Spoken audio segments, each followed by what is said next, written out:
ആലുവയിൽ നിന്ന് പെരുമ്പാവൂരേക്ക് പോണ വഴിക്ക് ഞാൻ യാദൃശ്ചികമായിട്ട് കണ്ട ഒരു അമ്പലമാണ് ഇത്. മൊത്തത്തിൽ ഇടിഞ്ഞു വീഴാറായി ഉപേക്ഷിക്കപ്പെട്ട നിലയിലാണ് ഈ അമ്പലം. ഈ അമ്പലത്തിന്റെ പേരോ ബാക്കി കാര്യങ്ങളോ ഒന്നും തന്നെ എനിക്കറിയില്ല.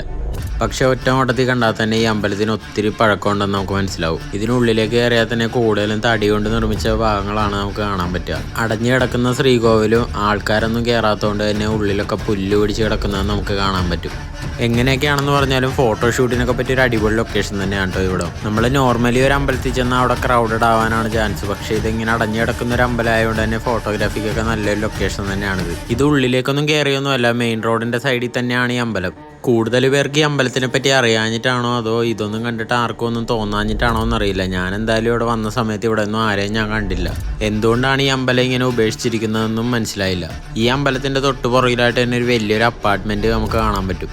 നിങ്ങൾ പഴമയൊക്കെ ഇഷ്ടപ്പെടുന്നവരാണെങ്കിൽ തീർച്ചയായിട്ടും നിങ്ങൾ ഇവിടെ വന്ന് കാണുക. കാരണം ഇനി എത്ര നാൾ ഈ അമ്പലം ഉണ്ടാവുമെന്നൊന്നും നമുക്ക് പറയാൻ പറ്റില്ല. അതുപോലെ ഈ അമ്പലത്തിനോട് ചേർന്ന് തന്നെയായിട്ട് പടവുകളൊക്കെ ഇടിഞ്ഞ് കാടൊക്കെ കയറിയ നിലയിൽ ഒരു അമ്പലക്കുളവും നമുക്ക് കാണാൻ പറ്റും. ഒരു ബോർഡ് പോലും ഇവിടെ ഇല്ലാത്തതുകൊണ്ട് ഈ അമ്പലത്തിൻ്റെ ഒരു പേരോ ഒന്നും തന്നെ അറിയില്ല. ഈ അമ്പലത്തിനെ പറ്റി കൂടുതൽ അറിയാവുന്ന ആരെങ്കിലും ഉണ്ടെങ്കിൽ ദയവായിട്ടൊന്ന് ഈ വീഡിയോയുടെ താഴെ കമൻറ്റ് ചെയ്യുക. അപ്പം നമുക്കിനി വേറൊരു വീഡിയോ ആയിട്ട് കാണാം.